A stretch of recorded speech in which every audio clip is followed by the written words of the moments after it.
So if you're still not convinced that healthy, homemade, delicious food can be cheap, please continue watching. Welcome back to Ink Nutrition, where we are all about mind, body, and food. My name is Jack, Registered Dietitian, and today we are wrapping up a 4-part series that shows you how you can only spend $120 on all food. For this 4th and final week, this is what I bought. 1 bell pepper, 3 shiitake mushrooms, a head of cauliflower, 2 or 3 tomatoes, a few stalks of green onion, 2 yellow onions, 2 lemons, a stalk of broccoli, 3 bananas, 1 zucchini, 1 bunch of asparagus, 2 Fresno chili peppers, spicy, 1 can of coconut milk, 6 eggs, 1 bulb of garlic, 1 small piece of fresh ginger, a handful of Brussels sprouts, some pasta, please get high quality pasta, a pound of frozen shrimp, 2 chicken breasts, a half gallon of milk, some fresh udon noodles, goat cheese, and some chocolate chips. Yum. And this week's grocery list came to a total of $31.13, bringing the grand total from all 4 weeks to, drumroll please, $120.30. Nice. Also, keep in mind, just as before, I did not take into account the cost of oil, vinegar, herbs, and spices. So what did I make with all these fresh ingredients? Well, starting off with breakfast, I rotated between protein pancakes and shakshuka. And for lunches, I had 3 that I rotated with: spicy shrimp and asparagus, pasta primavera with some lemon garlic sauce, and the oh-so-delicious balsamic glazed Brussels sprouts. For dinners, I also had 3 recipes I rotated with: quick coconut curry, goat cheese and herb stuffed chicken, and yaki udon with shrimp. I was feeling quite influenced by some Asian cuisine this week. And for snacks, it's really a dessert, but a healthy one. Some banana ice cream. So good, so simple. So let's pop into the kitchen so I can actually show you how to prepare all these delicious meals. And keep in mind, almost all these recipes took less than 15 minutes to make. So starting out with breakfast number 1, we have some protein pancakes. Now I used the Kodiak protein pancake batter, 1 cup of that with some milk and an egg. You whisk that on up to get your batter, right? We all know how to make pancakes. Pour that on a skillet. Add some chocolate chips. Delicious. Added protein bonus. For breakfast number 2, we have shakshuka. Wow, this has become an absolute staple for me. Finely dice half an onion. Finely dice half a bell pepper. All right. And then also a tomato. Okay.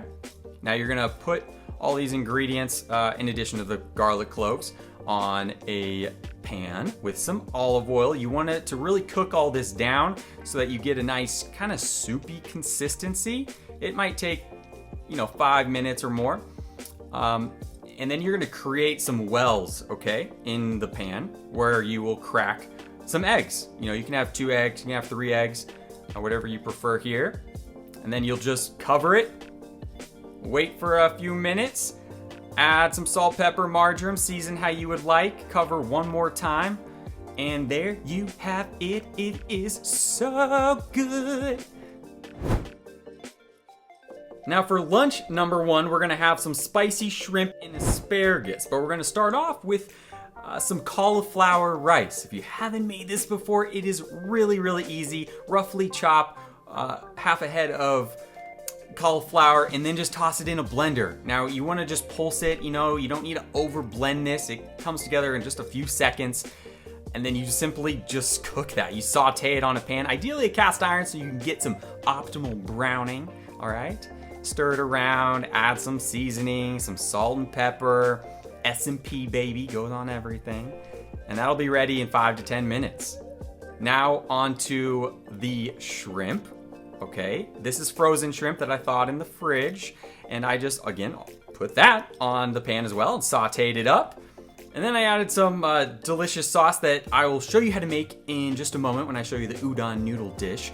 But you add that, saute until it's fully cooked, and then you just plate it with some sauteed asparagus as well. Nice complete meal.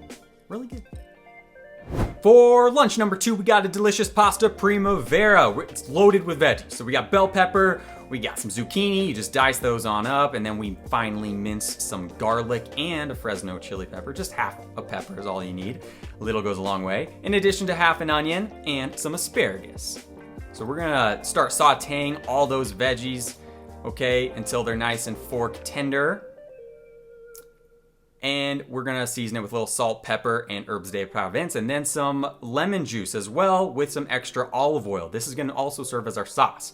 And then you cook your pasta, please, like I said, high quality pasta. Don't overcook it either. And then you add that pasta into all the veggie mix, and you eat it, because it's super good.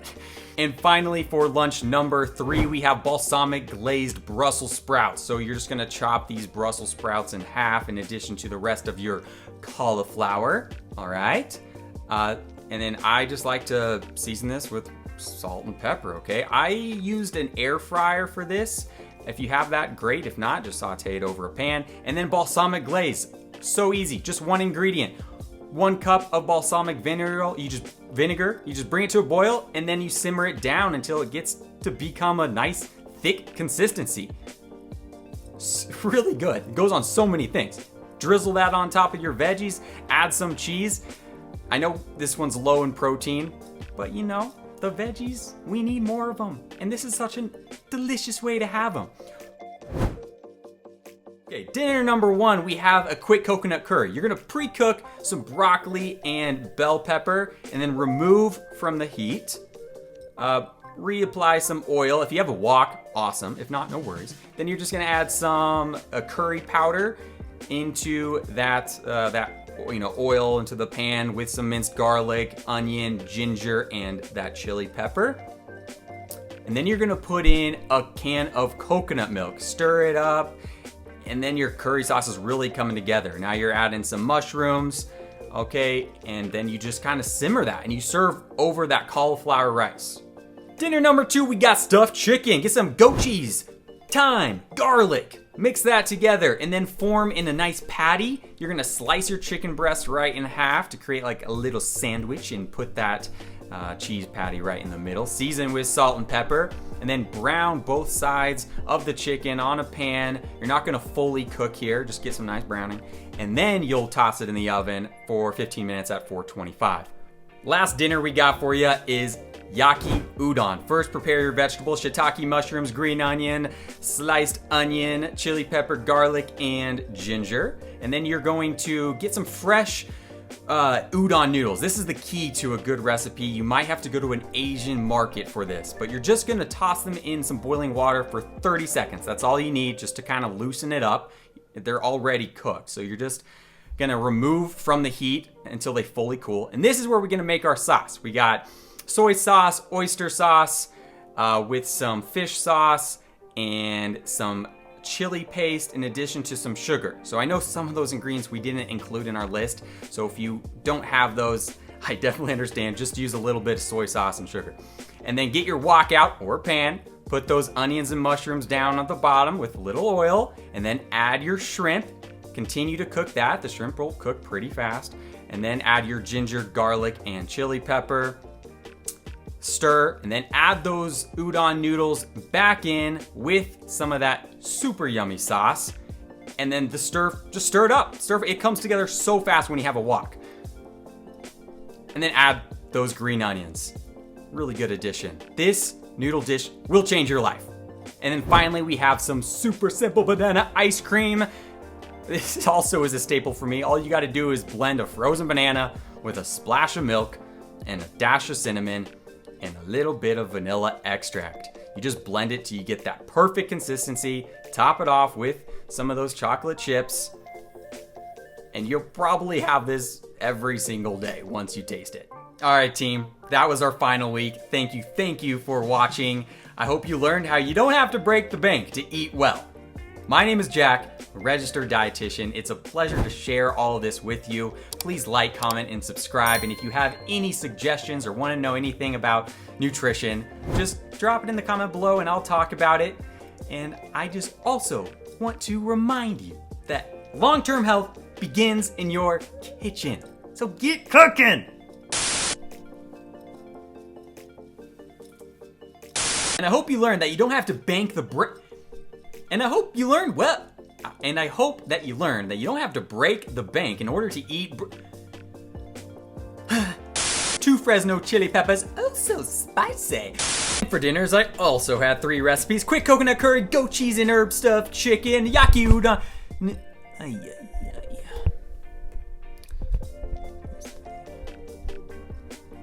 Bell pepper, 3 shiitake mushrooms, a head of cauliflower, 2 or 3 tomatoes, 1 bell pepper, 3 shiitake mushrooms. And just remember that long-term health begins in your kitchen, not my kitchen. I ain't cooking for you unless you pay me.